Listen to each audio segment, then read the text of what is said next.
Durante la Guerra Fría, en los pasillos más oscuros del poder, un proyecto secreto del gobierno buscó algo que parecía sacado de la ciencia ficción: descifrar y manipular los códigos de la mente humana. No era una novela, era dolorosamente real. Y su nombre era Proyecto MK Ultra. Bienvenidos a Entre Genios y Secretos.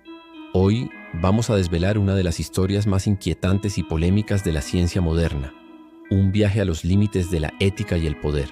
Si te apasionan los misterios que desafían nuestra comprensión del mundo, suscríbete, porque lo que vas a escuchar hoy cambiará tu forma de ver la realidad. Para entender cómo nació MK Ultra, debemos viajar a los años 50. El mundo estaba dividido en dos, y la paranoia de la Guerra Fría lo impregnaba todo.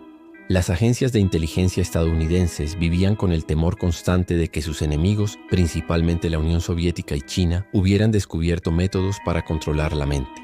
Se hablaba de lavado de cerebro a prisioneros de guerra, técnicas capaces de quebrar la voluntad y reprogramar a un individuo por completo. ¿Era propaganda o una amenaza real? Para la CIA, el riesgo era demasiado grande como para ignorarlo. Decidieron que no podían quedarse atrás, tenían que adelantarse. Así nació una serie de investigaciones ultrasecretas bajo el paraguas de un programa con un nombre en clave que pasaría a la historia: MK Ultra. Al frente de este ambicioso y peligroso proyecto se encontraba Sidney Gottlieb, un químico brillante pero con una obsesión: desentrañar los secretos de la conciencia para poder controlarla. Gottlieb no buscaba solo un suero de la verdad, su objetivo era mucho más profundo y aterrador. Quería encontrar la llave para desarmar la mente humana. Imagina por un momento tener el poder de borrar un recuerdo doloroso, o peor aún, implantar uno completamente nuevo en la mente de alguien. ¿Qué harías con ese poder? ¿Dónde trazarías la línea?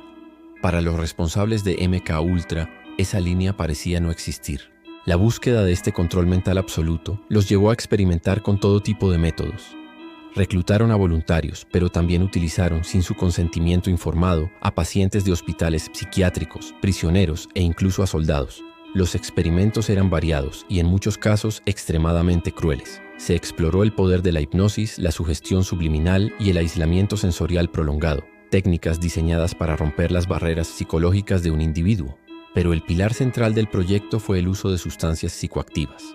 Gottlieb y su equipo estaban fascinados con el LSD, una droga recién descubierta con potentes efectos alucinógenos. Creían que bajo su influencia, la mente se volvía maleable, un lienzo en blanco sobre el que se podían escribir nuevas órdenes o extraer secretos ocultos. Administraron la droga a cientos de personas, a menudo sin que supieran lo que estaban tomando.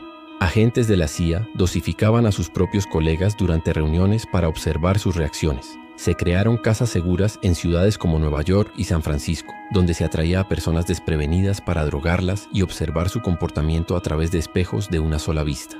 ¿Era esto simple investigación psicológica, como algunos intentaron justificarlo, o el inicio del control total sobre el pensamiento? Los informes que sobrevivieron, aunque fragmentarios, hablan de resultados aterradores: cambios radicales en la conducta, episodios psicóticos y pérdidas temporales de memoria. Para muchos participantes, la experiencia fue devastadora, dejando secuelas psicológicas que durarían toda la vida. La línea que separa la ciencia de la tortura se había difuminado por completo, convirtiéndose en una mancha oscura en la historia de la inteligencia estadounidense. La búsqueda del conocimiento se había transformado en una búsqueda de poder, sin importar el coste humano. Durante casi 20 años, MK Ultra operó en las sombras más profundas, protegido por el secreto de Estado. Pero a principios de los años 70, con el escándalo de Watergate y una creciente desconfianza hacia el gobierno, el castillo de naipes comenzó a derrumbarse. En 1973, el entonces director de la CIA, Richard Helms, temiendo que el proyecto saliera a la luz, ordenó la destrucción de todos los archivos relacionados con MK Ultra. Miles de documentos fueron incinerados, borrando para siempre gran parte de la evidencia. Sin embargo, un error administrativo salvó del fuego una pequeña caja con alrededor de 20.000 documentos. Eran principalmente registros financieros, pero entre ellos se encontraron menciones a programas con nombres en clave como Operación Pájaro Burlón o Proyecto Alcachofa, todos ellos ramas de la misma investigación sobre el control mental. Gracias a estos fragmentos y a las investigaciones del Congreso en los años siguientes, el mundo pudo conocer una pequeña parte de la verdad. Pero la destrucción de los archivos principales dejó un vacío inmenso. Nunca sabremos con certeza cuántas personas participaron en los experimentos, cuántas vidas fueron arruinadas, ni qué resultados concretos se obtuvieron realmente. El misterio alimenta la especulación. Con tantos documentos destruidos y testimonios contradictorios, surge una pregunta inquietante. ¿Y si el proyecto nunca se detuvo por completo? ¿Y si simplemente cambió de nombre, se fragmentó en programas más pequeños y discretos, continuando su investigación lejos de la vista del público? La idea de que estas técnicas de control mental pudieran seguir desarrollándose en secreto es, como mínimo, escalofriante. Aunque MK Ultra fue oficialmente desmantelado, su herencia perdura de formas que quizás no imaginamos. Muchos investigadores actuales creen que, irónicamente, los estudios más oscuros del proyecto sentaron las bases para algunos avances modernos en neurociencia y psicología.